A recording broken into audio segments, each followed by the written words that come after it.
বাংলা সাহিত্যের রোমাঞ্চকর কিছু গল্প দিয়ে সাজানো আমাদের এই বিশেষ নিবেদন সানডে সাসপেন্স। আজ আপনার জন্য তারাদাস বন্দ্যোপাধ্যায়ের লেখা তারানাথ তান্ত্রিকের গল্প। তারাদাস বন্দ্যোপাধ্যায় প্রখ্যাত কথাসাহিত্যিক বিভূতিভূষণ বন্দ্যোপাধ্যায়ের একমাত্র পুত্র। জন্ম ব্যারাকপুরে 1947 সালের 15ই অক্টোবর, মৃত্যু 2000 সালের 18ই জুলাই। বাবার মতোই করেছেন শিক্ষকতা। রাজ্যের তথ্য ও সংস্কৃতি বিভাগের ডেপুটি ডিরেক্টর ছিলেন। তাঁর লেখা উল্লেখযোগ্য গ্রন্থ কাজল এবং কাজলের পরের পর্ব তৃতীয় পুরুষ। আমাদের আজকের গল্পটির সঙ্গে আপনি বিভিন্ন হরর জনরার ওয়েব সিরিজের মিল পেতে পারেন। এই মিল নিছকই কাকতালীয়। তারানাথ তান্ত্রিক লেখা হয়েছিল বিঞ্জ ওয়াচিং যুগের বহু আগে। গল্পটি আমরা নিয়েছি মিত্র ঘোষ থেকে প্রকাশিত তারানাথ তান্ত্রিক বইটি থেকে। প্রধান চরিত্রে তারানাথ, কালীপ্রসাদ এবং চণ্ডিকা প্রসাদ। গল্প পাঠে মীর ও সোমক। গল্পের সূত্রধার আমি, অগ্নি। শুরু হচ্ছে তারানাথ তান্ত্রিকের গল্প।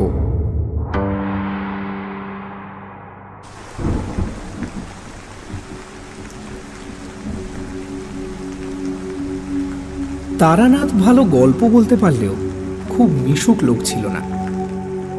এক ধরনের ফুর্তিবাজ জমাট মানুষ থাকে যারা চায়ের আড্ডায়, ময়দানের বেঞ্চিতে কিংবা বিয়ের বাসরে একেবারে দারুণ জমিয়ে তোলে। তারানাথ ঠিক তার উল্টো। লোক দেখলে সে গুটিয়ে যায়। বিশেষ করে নিজের কথা সে কিছুতেই বলতে চায় না। কিন্তু আমাদের সহানুভূতির ছোঁয়ায় তারানাথের বদ্ধ মনের দরজা অনেকখানি খুলে গিয়েছিল। অবশ্য সেটা কেবল আমাদের কাছেই। ইদানিং হাত দেখানো বা কোষ্ঠী বিচারের খদ্দের প্রায় নেই বললেই চলে। বন্ধুও কেউ নেই। সারাদিন একাকিত্ব ভোগ করার পর মাঝে মাঝে বিকেলের দিকে আমরা হাজির হলে তারানাথের মুখ উজ্জ্বল হয়ে উঠত। মানুষটা গল্পের খনি। আমরা নানাভাবে খুঁচিয়ে তার কাছে গল্প আদায় করতাম। তার মতের বিরোধিতা করলে তারানাথ রেগে যেত। আমি আর কিশোরী গল্পের লোভে হঠাৎ কথার মাঝখানে হো হো করে হেসে উঠে বলতাম, বাবা তা কখনো হয়? তারানাথ চটে গিয়ে বলতো, হয় না, এই শোনো তবে। একটা নতুন গল্প শুরু হয়ে যেত। সেদিন সকাল থেকেই টিপটিপ বৃষ্টি হচ্ছে। জামা কাপড়, রুমাল, এমনকি মনের ভেতরটা অবধি ভিজে স্যাঁতস্যাঁতে হয়ে রয়েছে। অন্যদিন অফিস ছুটির পর বলাইবাবু কিংবা হরিমিত্রের সঙ্গে মোড়ের দোকানে চা খেতে খেতে রাজনীতি, জিনিসপত্রের অগ্নিমূল্য অথবা বাঙালি কি ছিল আর কি হয়েছে এসব বিষয় গভীর আলোচনা করে আনন্দ পেয়ে থাকি। কিন্তু আজ আর সেসব ইচ্ছে করল না। অফিস থেকে বেরিয়ে তারানাথের বাড়ির দিকে হাঁটা শুরু করলাম।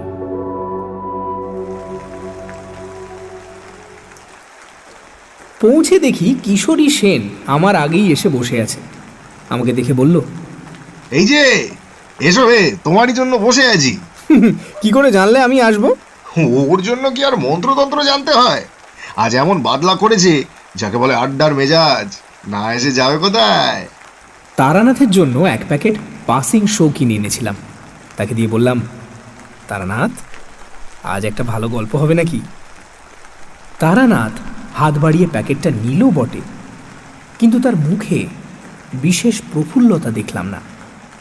বিরস মুখে সে বলল, তোমাদের কাছে গল্প বলতে ইচ্ছে করে না, তোমরা আমার গল্প অবিশ্বাস করো। কিশোরী বলল, কই, সব গল্প তো অবিশ্বাস করি না। নেহাত যেগুলো একেবারেই বিশ্বাস করবার মতো নয় সেগুলো বাদে। তারানাথ চটে গিয়ে উঠতে যাচ্ছিল। আমি কথার মোড় ঘোরাবার জন্য বললাম, আরে কিশোরীর কথা ছেড়ে দিন। আসল কথা হচ্ছে, আপনার গল্প যদি সত্যি হয় তাহলে আমরা বিশ্বাস করলেই বা কি আর না করলেই বা কি? সত্য তো কারোর মতামত নির্ভর নয়। তারানাথ কিছুটা শান্ত হয়ে একটা সিগারেট ধরিয়ে বলল, এই যে বিশ্বাসের কথা বললে না, বিশ্বাসে সত্যি অনেক কিছু ঘটায়, সাধারণ বুদ্ধিতে যার ব্যাখ্যা করা যায় না। কিশোরীর ঘাড়ে আজ দুর্গ্রহ ভর করেছিল। সে বলল, তার মানে আপনি বলতে চাইছেন কেউ যদি বিশ্বাস করে সে কোনোদিন মরবে না, তাহলে বিশ্বাসের জোরে সে সত্যি সত্যি অমর হয়ে যাবে? যাবেই তো, তবে তোমার মতো ভিচের লোক পারবে না। হিমালয়ে যেসব প্রাচীন যোগীরা শত শত বছর বেঁচে আছেন, তাঁরা কি করে এত দীর্ঘকাল জীবিত আছেন বলে মনে করো? কেবলমাত্র ইচ্ছা শক্তির জোরে। মানুষের বিশ্বাস ইচ্ছা শক্তিরই একটা প্রকাশ।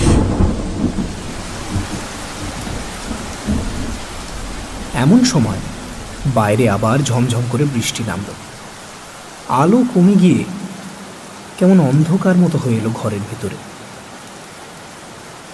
বৃষ্টির বহর দেখে মনে হলো সহসা থামবার নয়।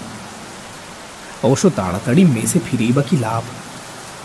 কিন্তু এখানে বসে থাকতে হলে তো গল্প চাই। বললাম, তা বেশ তো, বিশ্বাসের শক্তি সম্বন্ধে একটা ভালো গল্প হোক তবে। আমার কাছে কোনো গল্প নেই, সব সত্যি ঘটনা।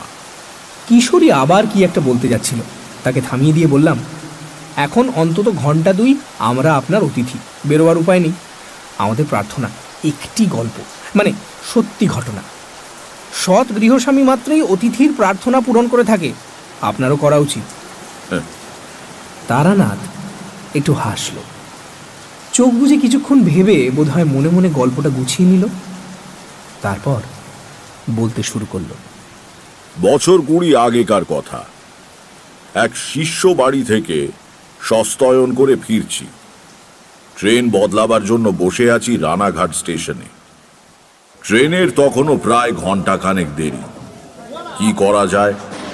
একটা বেঞ্চিতে বসে আপন মনে সিগারেট খেয়ে সময় কাটাতে লাগলাম। দক্ষিণা এবং পুজো বাবদ পাওয়া জিনিসপত্র পোঁটলা করে পায়ের কাছে রাখা। এমন সময় একজন মধ্যবয়সী লোক এসে আমার কাছে দাঁড়িয়ে বলল, একটু আগুনটা দেবেন তো ভাই। বিশেষ খেয়াল না করেই পকেট থেকে দেশলাই বের করে তার হাতে দিলাম। প্রথম কাঠিটা নষ্ট করে দ্বিতীয় কাঠি দিয়ে লোকটা বিড়ি ধরিয়ে আমাকে দেশলাই ফেরত দিল। তখনও আমি তার দিকে তাকাইনি। দেশলাই পকেটে পুরে কি জানি কেন হঠাৎ লোকটার দিকে একবার চাইলাম। সে তখন পেছন ফিরে প্ল্যাটফর্মের অন্য দিকে চলে যাচ্ছে। তাকিয়েই চমকে উঠলাম। তোমরা তো জানো আমার কতগুলো বিশেষ ক্ষমতা আছে, যা দিয়ে আমি মানুষের আশু বিপদ বা ভাগ্য পরিবর্তনের কথা টের পাই। পেছন থেকে তাকিয়ে আমি লোকটার শরীর ঘিরে একটা কালো ছায়া দেখতে পেলাম, যেন একটা কালো মাসলিনের ঘেরাটোপের মধ্যে থেকে লোকটা চলাফেরা করছে। বুঝলাম মানুষটা ভয়ানক বিপদগ্রস্ত। পায়ের কাছ থেকে পোঁটলাটা হাতে নিয়ে আমি দ্রুত পায়ে তার পেছনে এগিয়ে গেলাম। প্ল্যাটফর্মের একটা অপেক্ষাকৃত নির্জন জায়গায় দাঁড়িয়ে লোকটি অন্যমনস্কভাবে লাইনের ওপারে তাকিয়েছিল। আস্তে করে ডাকলাম, শুনছেন ভাই? ভদ্রলোক ভয়ানক চমকে উঠে আমার দিকে তাকালেন। দেখলাম বছর 40 বয়সের একজন মানুষ। উদ্বেগে ও চিন্তায় মুখটা শুকিয়ে গেছে। গালে 5-6 দিনের না কামানো খোঁচা খোঁচা দাড়ি, শার্টের একটা বোতাম ভুল করে লাগানো। ভদ্রলোক বিস্মিত গলায় বললেন, আমাকে কিছু বলছেন কি? একটু বিপদে পড়লাম। কেন ডেকেছি তা ভদ্রলোককে কিভাবে বলা যায়? একজনকে তো আর হঠাৎ বলা যায় না, ও মশাই আপনার খুব বিপদ, কারণ আপনার চারদিকে একটা কালো ছায়া দেখা যাচ্ছে। সময় নেবার জন্য বললাম, আপনার সঙ্গে কয়েকটা কথা ছিল, একটু এদিকে আসবেন? কিন্তু আপনাকে তো ঠিক না, আপনি আমাকে চেনেন না। আসুন, ওই চায়ের দোকানটায় এক ভাঁড় চা খেতে খেতে গুছিয়ে বলছি। আসলে আমি যা বলতে চাই এক কথায় বলা সম্ভব নয়। যে কোনো কারণেই হোক, এই সময় চায়ের স্টলে বিশেষ ভিড় ছিল না। ভদ্রলোককে একটা বেঞ্চিতে বসিয়ে 2 কাপ চায়ের অর্ডার দিলাম। ভদ্রলোক উসখুস করছিলেন, বললেন, কই কি বলবেন বলছিলেন, কি ব্যাপার বলুন তো? কোনো ভূমিকা না করেই বললাম, আমি একটু আধটু জ্যোতিষ ইত্যাদি চর্চা করি। আপনি যখন আমার কাছে দেশলাই চাইলেন, আমার হঠাৎ কেন যেন মনে হলো আপনার খুব বিপদ। সত্যি কি তাই? আমাকে খুলে বললে আমি হয়তো আপনার কাজে লাগতে পারি। আমার বিশেষ ক্ষমতার কথাটা আর বললাম না। প্রথমেই সে কথা বললে আমাকে হয় পাগল নয়তো ঠগ মনে করবে। ভদ্রলোক একটু সন্দিগ্ধ চোখে আমার দিকে তাকিয়ে আছেন। এবার ভালো করে দেখে বুঝলাম মানুষটা বেশ বুদ্ধিমান, কিন্তু সাম্প্রতিক দুঃসময় এবং উদ্বেগ তার মুখের স্বাভাবিক ঔজ্জ্বল্যের ওপর ছায়া ফেলেছে। আজকাল সময় খারাপ, নানা রকম ধান্দাবাজ লোক চারদিকে ঘুরছে।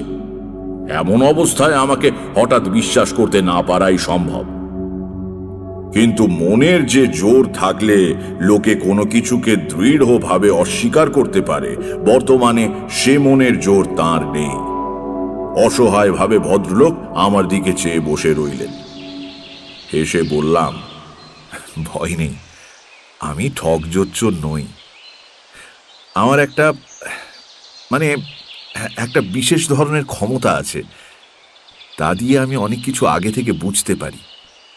আমার গুরুর আদেশ ছিল কারো বিপদ বুঝতে পারলে এগিয়ে গিয়ে সাহায্য করা। তাই আপনাকে দেখে।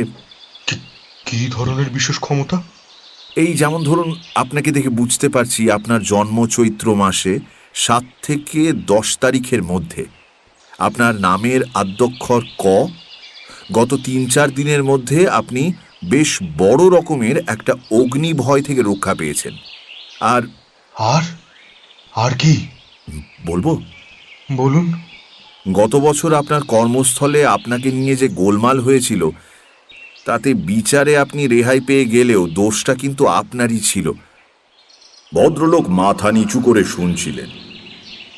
মুখ তুললে দেখলাম তার চোখে জল। আস্তে আস্তে বললেন, আগে হ্যাঁ, দোষ আমারই ছিল। কেউ জানে না সে কথা, আমার স্ত্রীও না। কিন্তু কিন্তু বিশ্বাস করুন, নিতান্ত বাধ্য হই আমি। 3000 টাকা, ঠিক তো? আগে হ্যাঁ, আপনি সবই জানতে পেরেছেন দেখছি। আপনার ক্ষমতায় আর আমি অবিশ্বাস করছি না। স্ত্রীর অসুখে বাধ্য হয়ে তাকে বাঁচাবার জন্য টাকাটা নিতে হয়েছিল। ভেবেছিলাম কেউ টের পাওয়ার আগেই দেশের জমি জমা বিক্রি করে আবার পুড়িয়ে দেব। কিন্তু তার আগেই অডিট বসলো, ঘাটতি ধরা পড়ে গেল। আমি বহু পুরনো বিশ্বস্ত কর্মচারী, আমাকে কেউ সন্দেহ করল না। অন্য কারো ঘাড়ে দোষ পড়লে হয়তো আমি এগিয়ে গিয়ে অপরাধ স্বীকার করতাম, কিন্তু তাও হলো না। যথেষ্ট প্রমাণের অভাবে টাকাটা বাজে খরচের খাতে লিখে রাখা হলো। তারপর ভদ্রলোক আমার দিকে পূর্ণ দৃষ্টিতে তাকিয়ে বললেন, আপনার কাছে সব স্বীকার করে যেন বাঁচলাম। এতদিন মনে পাপবোধ পুষে রাখা, সে যে কি কষ্ট, কি কষ্ট। ধুতির খুঁটে মুখ মুছে আবার বললেন, হ্যাঁ, গত পরশুদিন আগুনের হাত থেকে বেঁচেছি বটে। আমার স্ত্রী পুত্র বর্তমানে দেশের বাড়িতে রয়েছে, যেখানে আমি এখন যাচ্ছি। নিজে রান্না করে খাওয়ার অভ্যেস নেই, বুঝলেন। হোটেলে খেলে আমার শরীর খারাপ হয়, তাই যা হোক দুটো ভাতে ভাত ফুটিয়ে নেব বলে স্টোভ জেলে চাল বের করতে পেছন ফিরেছি, আর মশাই ধুতিতে লেগে গিয়েছে আগুন। কি ভাগ্য, সে সময় আমার এক বন্ধু এসে হাজির আড্ডা দিতে। সে বিছানার মোটা চাদর চেপে ধরে আগুন নেভায়। তাও দেখুন না কতখানি পুড়ে গিয়েছে। এই যে, এ দেখুন। ডান পায়ের থেকে কাপড় সরিয়ে নিতেই দেখলাম পায়ের গুলি থেকে উরুর পেছন অবধি ভেজা ন্যাকড়ার ফেটটি বাঁধা। চায়ের দোকানের ছেলেটা এসে শূন্য কাপ দুটো নিয়ে গেল। তাকে বললাম আর 2 কাপ চা দিতে। সিগারেটের প্যাকেট বের করে নিজে ধরালাম, ভদ্রলোককেও দিলাম। তা সিগারেটে গোটা কয়েক লম্বা টান দিয়ে তিনি বললেন,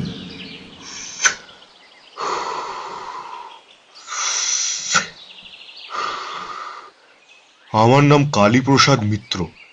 খুলনার বিখ্যাত মিত্রদের কথা হয়তো শুনে থাকবেন, আমরা তাদেরই বংশধর। অবশ্য 50-60 বছর হলো খুলনার সঙ্গে আমাদের আর কোনো যোগাযোগ নেই।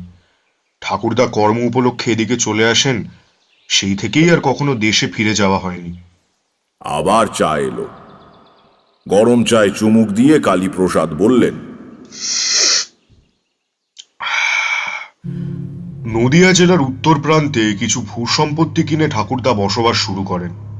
ব্যবসা করতেন কলকাতায়, মাঝে মাঝে গ্রামে এসে থাকতেন। তিনি ছাড়া বাড়ির লোকজন গ্রামেই থাকতো। বন্দরে যেসব জাহাজ এসে ভেড়ে তাতে কাঁচা আনাজ যোগান দেওয়ার ব্যবসা করতেন ঠাকুরদা। বিলক্ষণ 2 পয়সা করেছিলেন, কিন্তু বহু প্রতিদ্বন্দ্বী জোটায় তার জীবদ্দশাতেই সে ব্যবসা নষ্ট হয়ে যায়।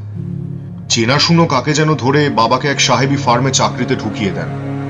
বাবা অবসর গ্রহণ করার পর সেই চাকরি আমি পেয়েছি। কতদিন হলো বাবা রিটায়ার করেছেন? তা বছর 20 তো বটেই।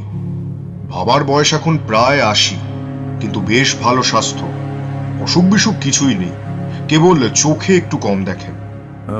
যা হোক, যা বলছিলেন বলে যান। জ্ঞাতিদের শত্রুতায় ঠাকুরদাকে খুলনা ছেড়ে আসতে হয়েছিল। আসবার সময় দেশের সম্পত্তির বিশেষ কিছুই আনতে পারেননি। নগদ সামান্য টাকা যা ছিল তাই দিয়েই কলকাতার ব্যবসা শুরু করেন। কেবল প্রাণের চেয়েও প্রিয় একটি জিনিস বয়ে নিয়ে আসেন। কি জিনিস? একটি অষ্ট ধাতুর তৈরি কালী মূর্তি, আমাদের গৃহদেবী। 4-5 পুরুষ ধরে এই মূর্তি আমাদের পরিবারে পুজো পেয়ে আসছে। ঠাকুরদার বাবা মানে আমার প্রপিতামহ, তিনি ছিলেন তন্ত্র সাধক। আজীবন সাধনা করে তন্ত্রের বিভিন্ন শাখায় সিদ্ধি লাভ করেছিলেন বলে শোনা যায়। তার জীবনের শেষ দিকে একবার গ্রহ নক্ষত্রের কি এক বিচিত্র সংস্থান এবং অমাবস্যা একসঙ্গে পড়ে। তেমন যোগ নাকি 100 বছরেও একটা বড় আসে না। সেই বিশেষ অমাবস্যার রাত্রিরে আমার প্রপিতামহ সারা রাত জেগে তন্ত্রের এক গূঢ় প্রক্রিয়া সাধন করেন। শেষ রাত্রে হোমকুণ্ডে পূর্ণাহুতি দিয়ে একটা গোল লোহার কৌটোয় পুজোর উপাচার থেকে কি একটা জিনিস পুড়ে কৌটোটা প্রপিতামহর হাতে দিয়ে বলেন, এই নাও, রাখো। এই যা করে দিয়ে গেলাম, আমাদের বংশে আর হঠাৎ কারো কোনো বিপদ হবে না। সত্যি তারপর থেকে আজ পর্যন্ত এই কৌটোটা আমাদের সব আপদে বিপদে রক্ষা করে এসেছে। কারো অসুখ বিসুখ হলে এই মা কালীর কৌটো তার মাথায় বুকে ঠেকিয়ে দিলে সে ভালো হয়ে ওঠে। ডাক্তার জবাব দিয়ে গিয়েছে এমন মরণাপন্ন রোগীকেও মা কালীর কৌটোর প্রভাবে সেরে যেতে দেখেছি।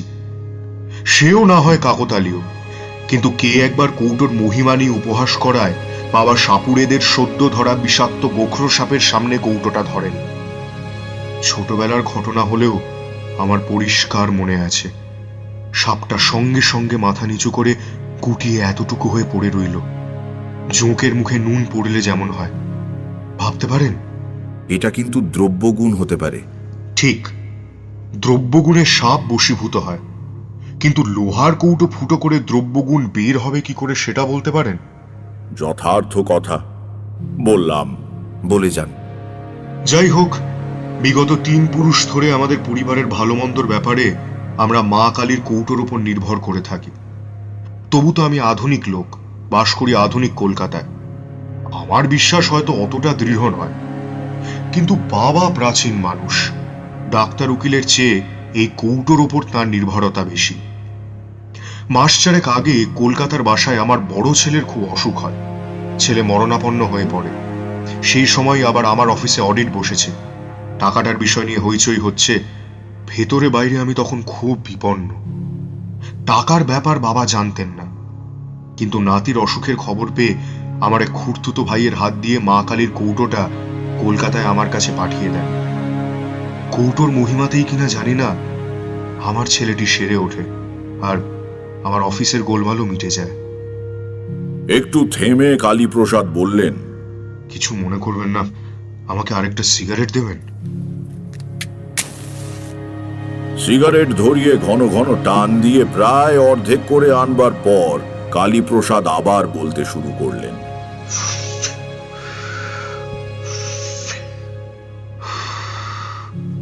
এতদিন মা কালীর কৌটো কলকাতায় আমার কাছেই ছিল। হঠাৎ দিন 2 আগে বাবার এক জরুরি চিঠি পেলাম। সে এক অদ্ভুত চিঠি। ছেলে বউকে কদিন আগেই বাবার দেখাশোনা করার জন্য দেশে পাঠিয়ে দিয়েছিলাম, এখন চিঠি পেয়ে আমিও চলেছি, কৌটোটাও সঙ্গে করে নিয়ে যাচ্ছি। চিঠিটা অদ্ভুত বলছেন কেন? কি আছে চিঠিতে? উত্তরে কালীপ্রসাদ কাঁধের ঝোলা থেকে একটা খাম বের করে আমার হাতে দিয়ে বললেন, নিজেই পড়ে দেখুন। বয়স্ক মানুষের ঈষৎ কম্পিত হস্তাক্ষরে লেখা চিঠি। স্নেহের কালীপ্রসাদ, আশা করি মঙ্গলময়ের কৃপায় কুশলী আছো। এক বিচিত্র ঘটনার সম্মুখীন হইয়া তোমাকে এই পত্র দিতেছি। আজ কয়েকদিন হইল আমাদের বাটিতে নানা অলৌকিক এবং ভৌতিক উপদ্রব আরম্ভ হইয়াছে। ইহার কারণ বা কিভাবে নিরসন হইবে কিছুই বুঝিতে পারিতেছি না। যা হোক, পত্র পাওয়া মাত্র তুমি ছুটি লইয়া দেশে আসিবে। গত 4-5 মাস যাবৎ মা কালীর কৌটা তোমার কলিকাতার বাসায় রহিয়াছে। আসিবার সময় উহা সঙ্গে আনিতে ভুলিবে না। সম্ভবত উহা না থাকাতেই এই উপদ্রব। এই পত্রকে তার মনে করিয়া অবিলম্বে রওনা হইবে। আশীর্বাদ লইও। ইতি চণ্ডিকা প্রসাদ মিত্র। পড়া শেষ করে চিঠিটা কালীপ্রসাদকে ফেরত দিলাম। ভদ্রলোক জিজ্ঞাসা করলেন, কি বুঝলেন? হ্যাঁ, রহস্যময় চিঠি বটে। কি অলৌকিক ব্যাপার কিছু আন্দাজ করতে পারেন? তা কি বলা যায়? সে তো কত কিছুই হতে পারে। আচ্ছা, আগে কখনো আপনাদের বাড়িতে এরকম কিছু হয়েছে? কখনো না। বেলা পড়ে আসছে, আমার ট্রেন আসবার সময় হলো।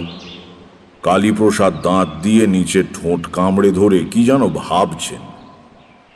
যাক, আমার আর কি করবার আছে। পোঁটলাটা হাতে নিয়ে বেঞ্চি থেকে উঠে দাঁড়ালাম। বললাম, আসি তাহলে, সাবধানে থাকবেন।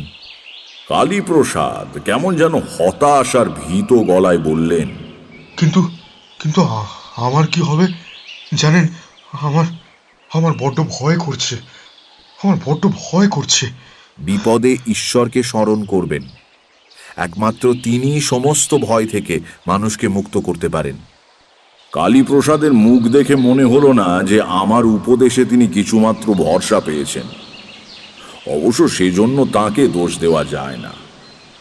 ঈশ্বর অদৃশ্য, আড়ম্বর করে তাঁর পুজো দেওয়া যায়, কিন্তু জীবনের সমস্ত ক্ষেত্রে তার উপর সম্পূর্ণ নির্ভর করা একটা উচ্চ স্তরের সাধনা। সে সাধনায় কালীপ্রসাদ এখনো সিদ্ধি লাভ করতে পারেননি। কিন্তু আমি আর কি করব? বিদায় সূচক সামান্য হেসে পেছন ফিরে হাঁটতে শুরু করলাম। কয়েক পা হেঁটে আসতে না আসতেই কালীপ্রসাদ দৌড়ে এলেন। শুনছেন? শুনছেন? একটু দাঁড়ান, একটু দাঁড়ান। দাঁড়ালাম। কালীপ্রসাদ আমার কাছে পৌঁছে বললেন, আরেকটা কাজ করা যেতে পারে। কি? আপনি কি তাতে রাজি হবেন? বলেই ফেলুন না, আমারও তো এদিকে ট্রেন আসবার সময় হলো। গুরুত্বপূর্ণ কথা শুরু করার ভঙ্গিতে কেশে গলা পরিষ্কার করে কালীপ্রসাদ আমার দিকে তাকিয়ে বললেন, আপনি আমার সঙ্গে আমাদের দেশের বাড়ি চলুন। প্রস্তাবটা নিতান্ত আকস্মিক। অবাক হয়ে বললাম, আমি আপনার বাড়িতে? হ্যাঁ, আপনি অলৌকিক শক্তির অধিকারী। আপনি গেলে আমাদের অমঙ্গল কেটে যাবে। আপত্তি করবেন না, দয়া করে আমার সঙ্গে চলুন। বলুন, যাবেন? লোকটা সত্যি ভয় পেয়েছে, পাওয়াই স্বাভাবিক। একটু চিন্তা করলাম। বাড়িতে এমন কিছু বলে আসেনি যে তাড়াতাড়ি ফিরব। আরো 5-7 দিন দেরি হলে কোনো ক্ষতি নেই, দেখাই যাক না এর সঙ্গে গিয়ে। বললাম, আচ্ছা চলুন, যাব। কালীপ্রসাদের চোখের দৃষ্টি কৃতজ্ঞতায় ভারী হয়ে এলো। আমার হাত দুটো ধরে তিনি বললেন, বাঁচলাম। সত্যি বিশ্বাস করিনি আপনি যেতে রাজি হবেন। ধন্যবাদ, অনেক ধন্যবাদ। একটা ছোট্ট গ্রাম্য স্টেশনে নেমে পাক্কা 3 মাইল হেঁটে কালীপ্রসাদের বাড়ি। গ্রামে যখন ঢুকলাম তখন রাত্রি প্রায় 8টা। পল্লী গ্রামের তুলনায় শেষ রাত। কৃষ্ণপক্ষের সুমুখ অন্ধকার রাত্রি। পঞ্চমীর রাঙা চাঁদ পূব দিগন্তের নিচে থেকে চালতে গাছের পেছন দিয়ে এক অলৌকিক গোলকের মতো উঠে আসছে। গ্রামের প্রায় শেষের দিকে আম জাম গাছে ঘেরা নির্জন বাড়ি, পাঁচিল দিয়ে ঘেরা। সদর দরজায় শেকল নাড়তে একটু বাদে দরজার ফাঁক দিয়ে লণ্ঠনের আলো দেখা গেল। কিন্তু কারো সাড়া শব্দ নেই, যেন ভেতরে যে দাঁড়িয়ে সে সাহস করে দরজা খুলতে পারছে না। কালীপ্রসাদ হেঁকে বললেন, অভিরাম নাকি? দরজা খোল অভিরাম, দরজা খোল।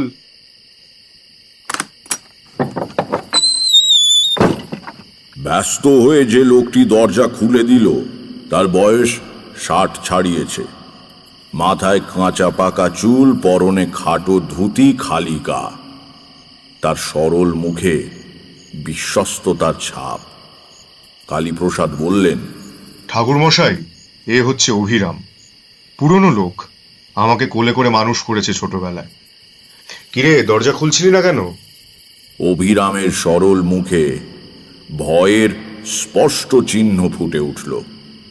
সে বলল, বাবু, বাড়িতে যা কাণ্ড, দরজা হঠাৎ খুলতে সাহস হয় না বাবু। সে কি রে, কেন, কি হচ্ছে বাড়িতে? এর উত্তর অভিরামের দিতে হলো না।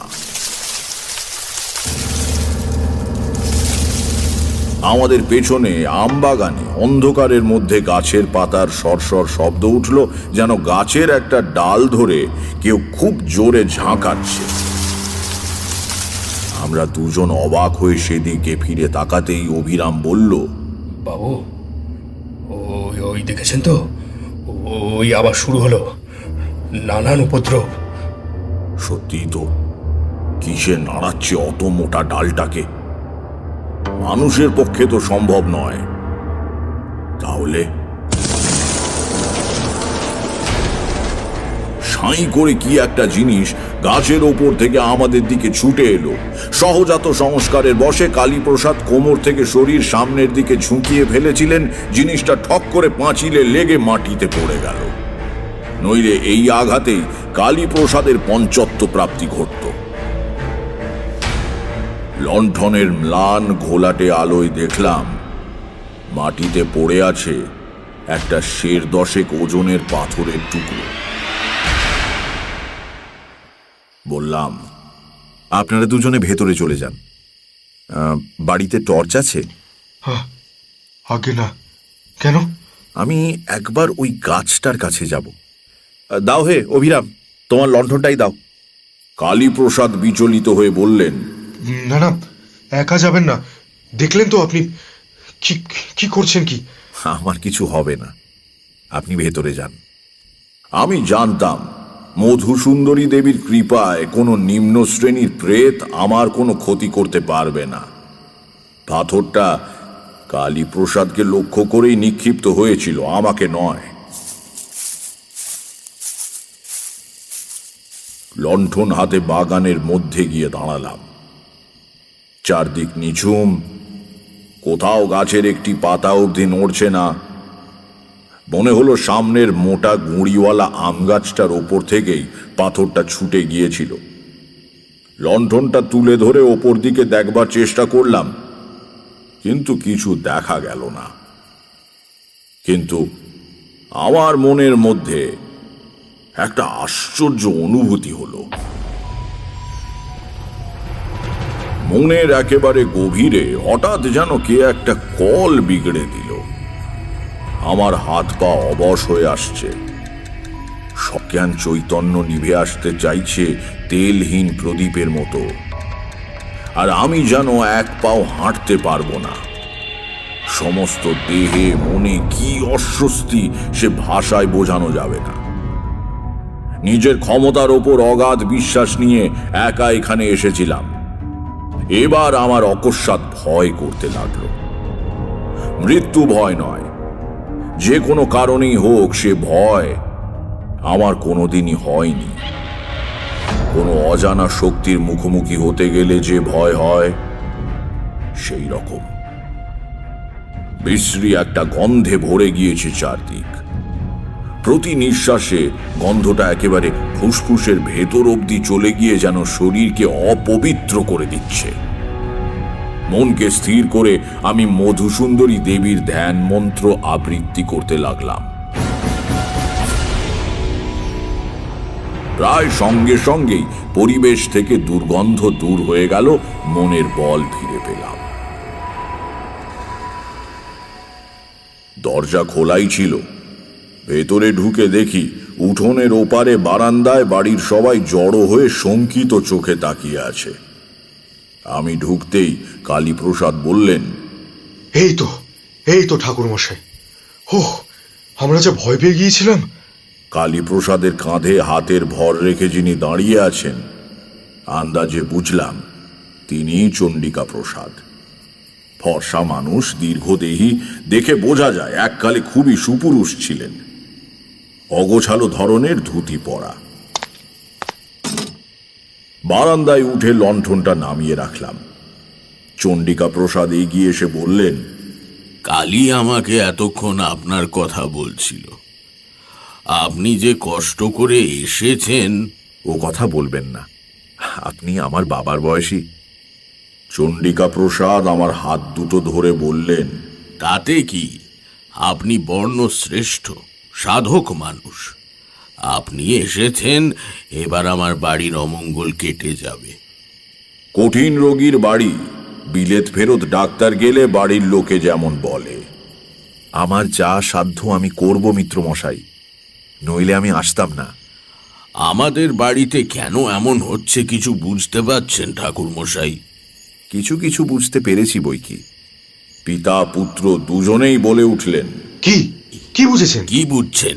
এখন না, আগে আপনাদের কথা শুনেনি, তারপর বলবো। চণ্ডিকা প্রসাদ ব্যস্ত হয়ে বললেন, হ্যাঁ চলুন, হাত মুখ ধুয়ে বসে সব শুনবেন। ও অভিরাম, ঠাকুর মশাইকে জল দে। দক্ষিণ দিকে বড় বড় জানলাওয়ালা একটা ঘরে আমার থাকবার ব্যবস্থা হয়েছিল। একটু সুস্থ হয়ে সেখানে বসে চণ্ডিকা প্রসাদের বিবরণ শুনলাম। চণ্ডিকা প্রসাদ বললেন, আমার জীবনে কখনো এমন অভিজ্ঞতা হয়নি ঠাকুর মশাই। দিন 15-20 আগে এক রাত্রিরে শুরু। খেতে বসেছি সবে, রাত 10টা কি 10:30 হবে। হঠাৎ বাইরে শোঁ শোঁ আওয়াজ করে একটা ঘূর্ণি হাওয়া মতো উঠল। আমরা অবাক। ঝড় বৃষ্টির সময় নয়, আকাশে মেঘ নেই, এমন বাতাস উঠল কোত্থেকে। সেই বাতাসের দাপটেই রাজ্যের ধুলোবালি এসে আমার ভাতে পড়ল। মনটা যেন কেমন হয়ে গেল। আমরা সেকেলে মানুষ, লক্ষণ অলক্ষণ মানি, আর না খেয়ে উঠে পড়লাম। সারা রাত ভালো ঘুম হলো না। বিছানায় এপাশ করতে করতে রাত শেষ হয়ে গেল। সকালে উঠে গাড়ু হাতে বাগানে যাচ্ছি, দেখি সদর দরজার কাছে দুটো মরা পাখি পড়ে আছে। প্রথমে ভাবলাম গত রাত্রিতে যে বাতাস উঠেছিল তারই ঝাপটায় বোধহয় মারা পড়েছে। ভালো করে লক্ষ্য করে দেখি তা নয়, কে যেন পাখি দুটোর ঘাড় মুচড়ে ঘুরিয়ে দিয়েছে। ঝড়ে তেমন হতে পারে না। বাড়ির সবাই দেখলে ভয় পাবে বলে হাতে করে মরা পাখি দুটোকে ঝুলিয়ে নিয়ে গিয়ে দূরে ফেলে দিলাম। একটু দম নিয়ে চণ্ডিকা প্রসাদ বললেন, এই হলো শুরু। মাঝে মাঝেই উল্টোপাল্টা বাতাস দেয়, বাড়ির জিনিসপত্র হুড়মুড় করে পড়ে যায়, অদ্ভুত গোঙানির শব্দ শোনা যায় বাড়ির চারপাশে। এসব কিন্তু আমার বাড়ির এবং চারদিকের কিছুটা জায়গায় ঘটে। পরে গ্রামের মধ্যে জিজ্ঞেস করে দেখেছি, তারা ঝড় বাতাস কিছুই টের পায়নি। কেন এমন হচ্ছে কিছুই বুঝতে পারছি না। আপনি কি বলেন ঠাকুর মশাই? চণ্ডিকা প্রসাদের দিকে তাকিয়ে বললাম, আপনার বাড়িতে কোনো প্রেতের উপদ্রব হচ্ছে না, অন্তত যে অর্থে আমরা প্রেত কথাটা ব্যবহার করি সে অর্থে নয়। ভদ্রলোক অবাক হয়ে বললেন, তাহলে? ব্যাপারটা আপনাকে বোঝানো একটু কঠিন হবে। আমাদের এই মানুষের জগতের মতোই আরো বহু জীব লোক আমাদের চারদিকে সর্বদাই বর্তমান। তারা ঠিক ভূত বা প্রেত নয়, তারাও এক ধরনের জীব, হয়তো মানুষের চেয়ে অন্যরকম। তাদের মন, চিন্তা, আচার ব্যবহার সবই মানুষের থেকে আলাদা। আমাদের বিচারে হয়তো অমানুষিক। সে জগতের সমস্ত পদার্থই আমাদের কাছে অদৃশ্য ও অস্পর্শযোগ্য। বস্তুত একই স্থান অধিকার করেও এই দুই জগৎ একে অপরের কাছে অস্তিত্বহীন। কিন্তু মাঝে মাঝে প্রকৃতির কোনো আশ্চর্য খেয়ালে এই ছায়া জগৎ আমাদের জগৎটাকে স্পর্শ করে। এখানে ঠিক তাই হয়েছে। আমরা কোনোভাবে তাদের দুনিয়াতে ঢুকে পড়েছি। সেটা তাদের পছন্দ না হলে তাদের দোষ দেওয়া যায় না। যা ঘটতে দেখছেন সেটা হচ্ছে আমাদের জাগতিক বস্তুর ওপর তাদের মানসিক শক্তির ক্রিয়া।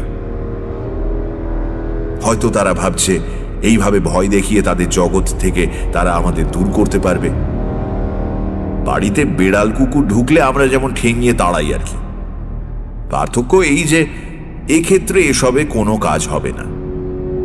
পরিবেশে আর একটা বড় রকমের ঝাঁকুনি লাগলে দুটো জগৎ আবার বিচ্ছিন্ন হয়ে যাবে, তার আগে নয়। আমি থামতে চণ্ডিকা প্রসাদ কিছুক্ষণ স্তব্ধ হয়ে বসে রইলেন। তারপর বললেন, এসব আপনি জানলেন কি করে? খুলে বললে বিস্তর কথা বলতে হয়, ইচ্ছে করছিল না। সংক্ষেপে বললাম, আমি জানতে পারি। ওই ঝাঁকুনি না কি বলে, সেটা কি করে দেওয়া যায়? সেটা আপনা আপনি হয়ে যেতে পারে, যেমন করে শুরু হয়েছিল। সস্তয়ন বা স্থান শুদ্ধি গোছের একটা হোমও করতে পারি। কিন্তু আপনাকে সত্যি কথাই বলে রাখা ভালো, এই ধরনের উপদ্রবের কথা আমি গুরুদেবের কাছে শুনেছি মাত্র, নিজের চোখে দেখছি এই প্রথম। এ বিষয়ে আমার বিশেষ কোনো অভিজ্ঞতা নেই।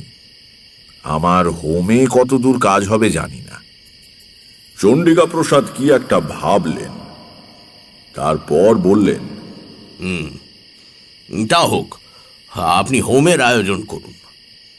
আর একটা কথা, যদি কিছু মনে না করেন। না, বলুন আপনি।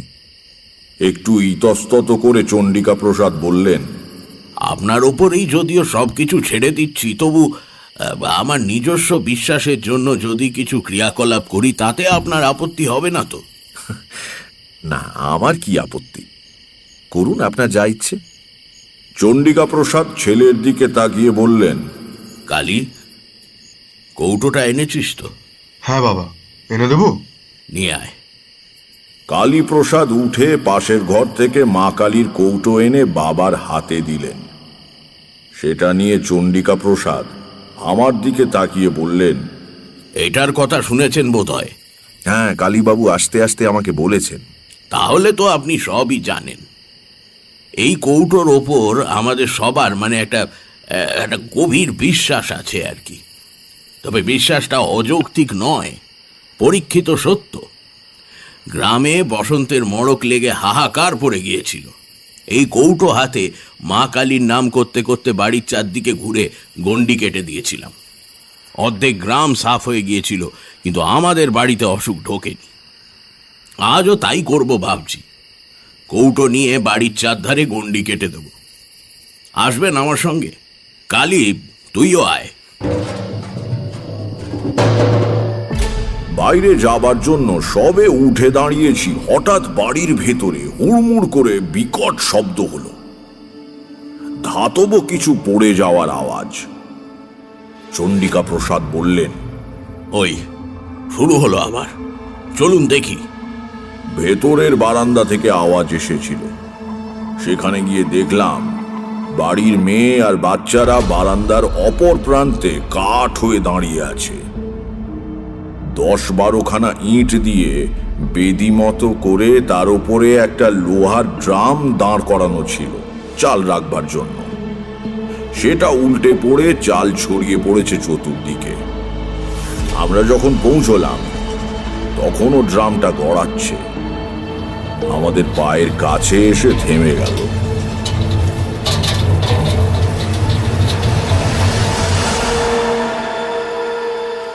আমার নাকে ভেসে এলো সেই বিশ্রী গন্ধটা, ওই বাইরের বাগানে যেটা পেয়েছিলাম।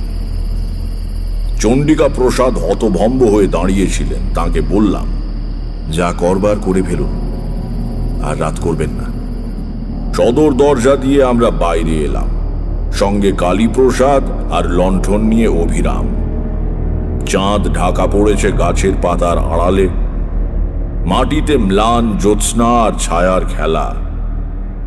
ঝোপে ঝাড়ে জোনাকি জ্বলছে, বাতাস নেই কোনো দিকে, কেমন একটা থমথমে আবহাওয়া।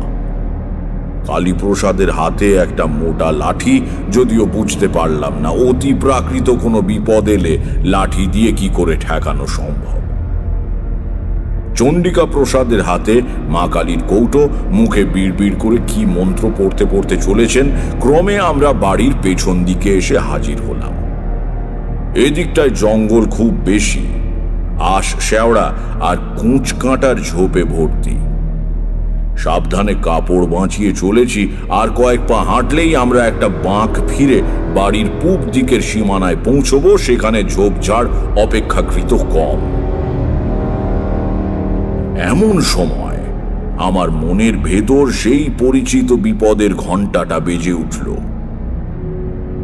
আমি বুঝতে পারলাম এক্ষুনি একটা কিছু ঘটবে। প্রায় সঙ্গে সঙ্গে ডান দিকের একটা ঘন ঝোপের মধ্যে খড়খড় করে কি নড়ল। আমরা সবাই থমকে দাঁড়িয়ে সেদিকে তাকালাম। কালীপ্রসাদ দুই হাতে লাঠি বাগিয়ে ধরেছেন। অভিরাম লণ্ঠন মাটিতে নামিয়ে রেখে নিঃশব্দে তার হাত থেকে লাঠিটা নিল। পর মুহূর্তে ঝোপের মধ্যে থেকে কালো মতো বেশ বড় সড়ো কুকুরের আকারের কি একটা জীব বেরিয়ে এসে ক্রুদ্ধ গর্জন করে চণ্ডিকা প্রসাদের দিকে ছুটে গেল। কালীপ্রসাদ ভয় চিৎকার করে উঠলেন। আমি বলে উঠলাম, সামলে দাঁড়ান, একটু এত বিচলিত হবেন না। জন্তুটা চণ্ডিকা প্রসাদের পায়ে দাঁত কষিয়ে দিতে গেল। অস্ফুট আর্তনাদ করে সরে গেলেন তিনি। প্রায় সঙ্গে সঙ্গেই অভিরাম সবলে লাঠি দিয়ে আঘাত করল প্রাণীটার মাথায়। শূন্য মাটির হাঁড়ি ফেটে যাওয়ার মতো ফটাস করে শব্দ হলো। নিঃশব্দে জন্তুটা কাত হয়ে পড়ে গেল একপাশে। বলতে এত সময় লাগলেও ঘটতে লেগেছিল কয়েক মুহূর্ত মাত্র। কালীপ্রসাদ লণ্ঠন নিয়ে ঝুঁকে পড়ে বললেন, এটা তো একটা শেয়াল। মরা জ্যোৎস্না আর লণ্ঠনের আলো মিলিয়ে কেমন একটা আলো আঁধারি মতো হয়েছে। তবু ভালো করে তাকিয়ে মনে হলো শেয়ালই বটে।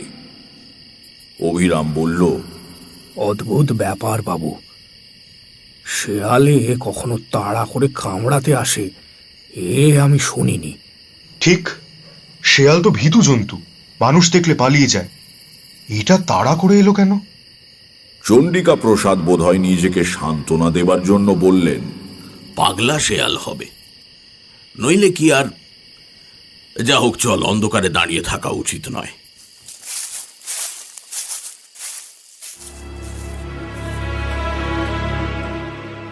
এদিনের গৃহ প্রদক্ষিণের একটা ফল কিন্তু হাতে হাতে দেখতে পেলাম। সে রাত্রির থেকে বাড়ির ভেতরের উপদ্রব বন্ধ হয়ে গেল। সারা রাত সজাগ হয়ে শুয়ে রইলাম। কাশির শব্দ শুনে টের পাচ্ছিলাম চণ্ডিকা প্রসাদও জেগে, কিন্তু সে রাতে আর কোনো উপদ্রব হলো না। পরের দিন সমস্ত ব্যাপারটা অদ্ভুতভাবে মিটে গেল। যে কথা বলবার জন্য এই গল্পের অবতারণা, আমাকে আর যোগ্য করতে হয়নি। এই ঘটনায় আমার ভূমিকা ছিল শুধুই দ্রষ্টার। মরা শেয়ালটার পা ধরে টেনে অভিরাম দূরে আমবাগানের ওপাশে একটা পতিত জমিতে ফেলে দিয়ে এসেছিল। রাত্রিরেও কোনো উপদ্রব হয়নি। সকালে উঠে দেখলাম বেশ প্রসন্ন সূর্যের আলোয় চারদিক ভরে আছে। চণ্ডিকা প্রসাদের সঙ্গে নানা বিষয়ে আলাপ করে দিনটা কেটে গেল। ভদ্রলোক সেকেলে মানুষ হলেও হিন্দু শাস্ত্রের বিভিন্ন দিক নিয়ে বেশ পড়াশোনা করেছেন। দুপুরে সুন্দর দিবানিদ্রা দিয়ে যখন উঠলাম, তখন বিকেলের রোদ মিলিয়ে গিয়ে ছায়া গাঢ় হয়ে এসেছে। বাইরের তক্তাপোষে বসে চণ্ডিকা প্রসাদ হুঁকোয় টান দিচ্ছিলেন, সেখানে গিয়ে বসলাম।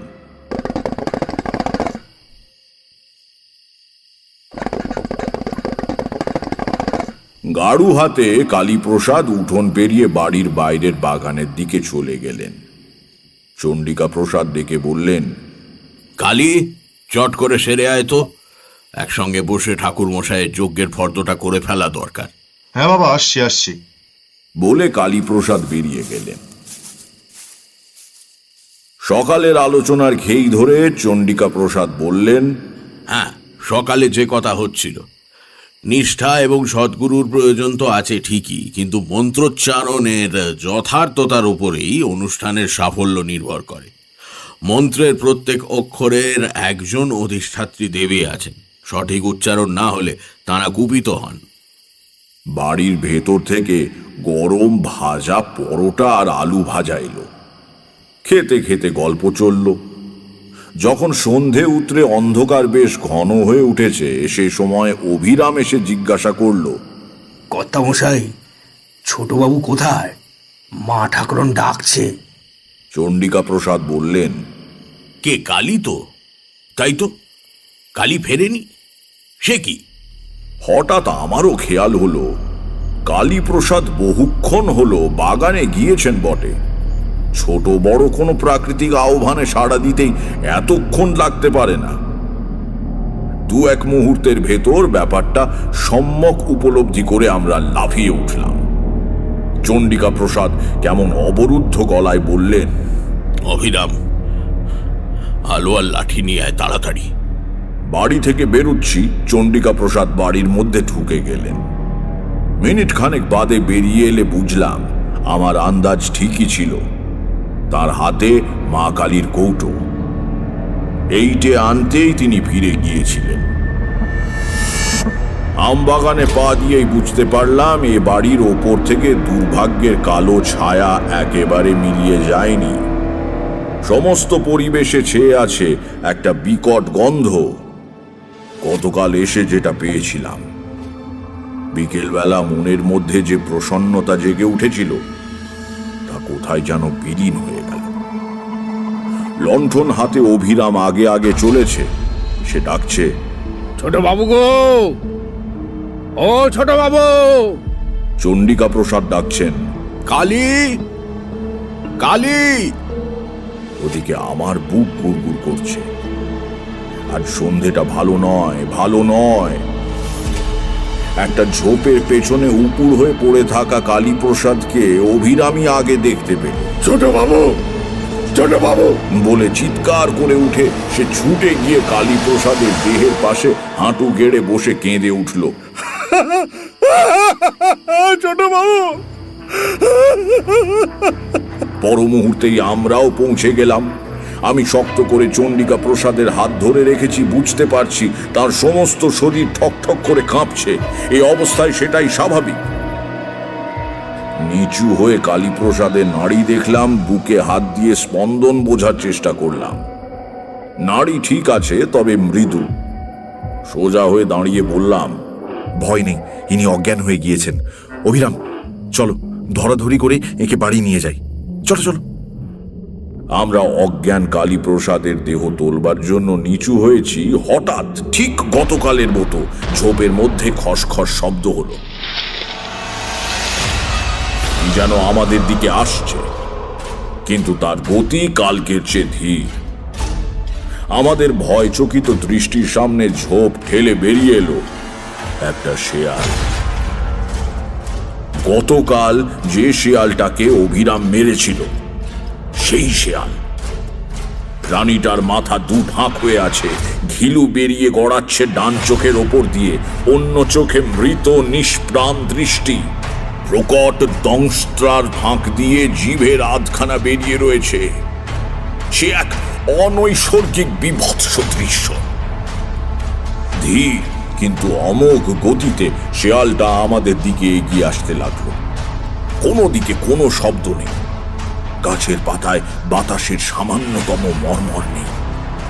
সমস্ত জগৎটাই অন্ধকারে চাদরে ঢাকা পড়ে আড়াল হয়ে গিয়েছে চেতনার থেকে। থাকবার মধ্যে কেবল সামনে ওই সচল মৃতদেহটা। হঠাৎ অনুভব করলাম আমার পাশে চণ্ডিকা প্রসাদের নিঃশ্বাস দ্রুত হয়ে উঠেছে। তাকিয়ে দেখলাম তার বার্ধক্যে স্তিমিত চোখে কি এক আগুন জ্বলছে। মুখের ভঙ্গিতে ভয় নেই, আছে প্রবল ক্রোধ। তাড়াতাড়ি মা কালীর কৌটো হাতে নিয়ে সামনে ঝুঁকে পড়ে কৌটোটা বাড়িয়ে ধরে বললেন, থাম। সচল মৃতদেহ স্থানু হয়ে গেল। আবার সোজা হয়ে দাঁড়িয়ে কৌটো শুদ্ধ হাত মাথার ওপর তুলে চিৎকার করে চণ্ডিকা প্রসাদ বললেন, মা কালীর নামে বলছি, আমার বাড়ির সব বিপদ দূর হয়ে যাক। যদি সধর্ম নিষ্ঠার সঙ্গে পালন করে থাকি, যদি সৎ কায়স্থের সন্তান হই, যদি জীবনে কোনো পুণ্য সঞ্চয় করে থাকি, তার সবটুকুর জোরে আদেশ করছি, যে অপদেবতারা আমার বাড়িতে ভর করেছে তারা এই মুহূর্তে দূর হয়ে যাক।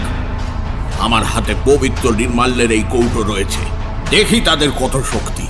সাধ্য থাকে আমার ক্ষতি করো।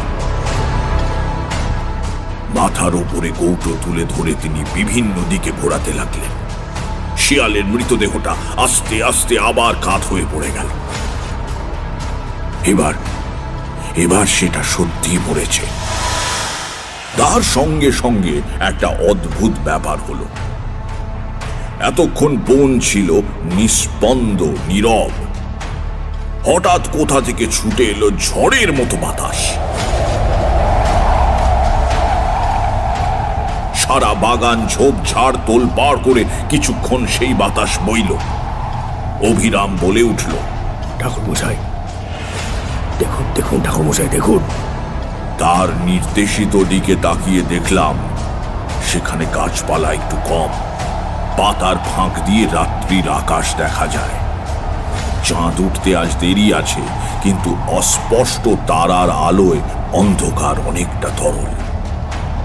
বাতাসের ঘূর্ণির সঙ্গে পাক খেয়ে একটা জমাট অন্ধকারের স্তম্ভ আকাশে অনেকখানি ঠেলে উঠেছে। অন্ধকারের উপাদানে তৈরি অমানসিক এক আকৃতি। পরিচিত কিছুর সঙ্গে তার কোনো মিল নেই। সমস্ত পরিবেশ থেকে, চণ্ডিকা প্রসাদের বাড়ির ওপর থেকে, আম বাগান থেকে বাতাসের সঙ্গে উঠে যাচ্ছে গুঁড়ো গুঁড়ো অন্ধকার। কিছুক্ষণের মধ্যেই অন্ধকারের কালো পিণ্ডটা অনেক ওপরে উঠে গিয়ে আবছা হয়ে মিলিয়ে গেল। তারপরেই বনের বাইরে থেকে ভেসে এলো এক ঝলক বাতাস। বুক ভরে নিঃশ্বাস নেবার মতো সহজ, স্বাভাবিক, মুক্ত বাতাস। কিটকিট করে নিশাচর কীট পতঙ্গেরা ডাকতে শুরু করলো। আমরা কেউ কথা না বললেও বুঝতে পারলাম অমঙ্গলের ছায়াটা একেবারে সরে গিয়েছে। কালীপ্রসাদকেও বয়ে নিয়ে যাবার প্রয়োজন হলো না। এর কিছুক্ষণের মধ্যেই তার জ্ঞান ফিরে এলো। বাগান থেকে ফেরবার মুখে শেয়ালটা এসে ওর সামনে দাঁড়িয়েছিল। ভদ্রলোক স্নায়ুর ওপর এত চাপ সহ্য করতে পারেননি। ফেরবার সময় চণ্ডিকা প্রসাদ বললেন, দেখলেন আমার মা কালীর কৌটোর গুণ, সব বেটাকে তাড়িয়ে দিলাম। তা বটে। তারানাথ থামল। কিশোরী বলল, কিন্তু এ তো মন্ত্রশক্তি বা দ্রব্যগুণের গল্প। এতে বিশ্বাসের শ্রেষ্ঠত্ব কি প্রমাণিত হয়? তারানাথ বলল, হয়। পরের দিন নির্জনে বসে কালীপ্রসাদের সঙ্গে গল্প করছিলাম। কালীপ্রসাদ বললেন, বাবা বিশ্বাসের জোরে আমাদের আপদ দূর করে দিলেন ঠাকুরমশাই। বললাম, কেন, মা কালীর কৌটোর গুণও আছে বলতে হবে। ম্লান হেসে কালীপ্রসাদ বললেন, দাঁড়ান, একটা জিনিস তাহলে আপনাকে দেখাই। একটু পরে হাতে করে মা কালীর কৌটোটা নিয়ে ঘরে ঢুকলেন ভদ্রলোক এবং আমার বিস্মিত দৃষ্টির সামনে ঢাকনাটা খুলে ফেললেন। বাধা দিয়ে বলে উঠলাম, ও কি করছেন? মন্ত্রপুত নির্মাল্য খুলতে নেই, ওতে গুণ নষ্ট হয়ে যায়। কিছু না বলে কালীপ্রসাদ বিছানার ওপরে কৌটোটা উপুড় করে ধরলেন। ভেতরে যা ছিল চাদরের ওপর ছড়িয়ে পড়ল। ভেতর থেকে বেরুলো কতকগুলো গোল গোল করে পাকানো খবরের কাগজের গুলি। আর কিচ্ছু নেই। অবাক হয়ে বললাম, এ কি, নির্মাল্য কই? নেই। তার মানে? কালীপ্রসাদ মাথা নিচু করে বললেন, মানে আসল কৌটো অনেক দিন আগে হারিয়ে গিয়েছে, এটা নকল। ছেলের অসুখের সময় কলকাতা নিয়ে যাওয়ার পথেই কোথাও পড়ে যায়। বাবা শুনলে অনর্থ করবেন, এই ভয়ে শিশি বোতলওয়ালার কাছ থেকে 2 পয়সা দিয়ে এই কৌটোটা কিনি। বাবা আজকাল চোখে কম দেখেন, তাকে ঠকানো সহজ। কাজেই বুঝতেই পারছেন, যা হয়েছে তা বাবার বিশ্বাসের জোরেই হয়েছে। আর কেউ জানে এ কথা? শুধু আপনার বৌমা, মানে আমার স্ত্রী, অন্য কেউ না। বাবার বয়স হয়েছে, আর কদিনই বা বাঁচবেন বলুন? খামোখা তাকে দুঃখ দিয়ে লাভ আছে কি ঠাকুর মশাই? তারানাথ থামল। ঘরের মধ্যে স্তব্ধতা। বাইরেও বৃষ্টি ধরে এসেছে। একটা নিঃশ্বাস ফেলে কিশোরী বলল, গল্পটা বেশ। গল্প বানানোয় আপনার একটা স্বাভাবিক দক্ষতা আছে, এটা মানতেই হবে। সিগারেট ধরাতে গিয়ে তারানাথ জ্বলন্ত চোখে কিশোরীর দিকে তাকালো। আমি ব্যাকুল হয়ে উঠে দাঁড়িয়ে কিশোরীর হাত ধরে টানলাম। কিশোরী, কিশোরী, ওঠো ওঠো ওঠো, আবার বৃষ্টি এলে বাড়ি ফেরা মুশকিল হয়ে পড়বে, চলো ওঠো। হ্যাঁ, চলো। শুনছিলেন তারানাথ তান্ত্রিকের গল্প, রচনা তারাদাস বন্দ্যোপাধ্যায়। গল্প পাঠে এবং তারানাথ তান্ত্রিকের ভূমিকায় মীর, আংশিক গল্প পাঠে ও অভিরামের চরিত্রে সমক, চণ্ডিকা প্রসাদের ভূমিকায় দীপ, কিশোরী, কালীপ্রসাদ এবং গল্পের সূত্রধার আমি অগ্নি। আবহ সঙ্গীত এবং স্পেশাল এফেক্টসে Richard, poster design team asterisk, পর্ব পরিচালনায় রিচার্ড এবং অগ্নি। মির্চির তরফ থেকে আন্তরিক ধন্যবাদ লেখকের স্ত্রী মিত্রা বন্দ্যোপাধ্যায়কে এই বিশেষ উদ্যোগে আমাদের পাশে থাকার জন্য। শেষ হলো তারাদাস বন্দ্যোপাধ্যায়ের লেখা তারানাথ তান্ত্রিকের গল্প। আগামী সপ্তাহে আরও একটি রোমাঞ্চকর গল্প নিয়ে হাজির হবে সানডে সাসপেন্স।